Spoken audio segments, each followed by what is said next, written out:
Secret Windows tricks para i-block ang USB drives. Check mo to. Open lang natin yung notepad. Dito, gumawa na ako ng batch file para ma-disable yung USB flash drives. Para hindi na natin puntahan yung regedit o registry editor. So, save lang natin yan. Gawa lang tayo ng file name. Then, palitan lang natin yung .txt sa may .bat. So, bat file. Then, save lang natin yan. So, para ma-enable naman, so, i-type lang natin tong command na yan. So, i-drop ko na lang sa comment sections para copy-paste na lang. So, ganun din yung gagawin natin. So, papalitan lang natin yan ng enable. Then, dapat naka-bat file yan, patch file. Then, click save. So, dito, meron ako naka-insert na USB flash drives.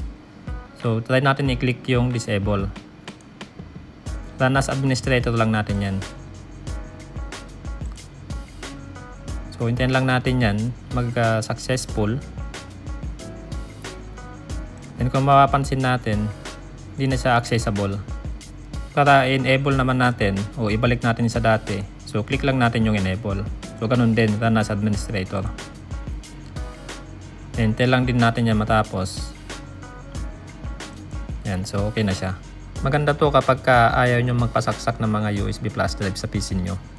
Save and share mo tong video na to kung nagustuhan nyo and follow for more.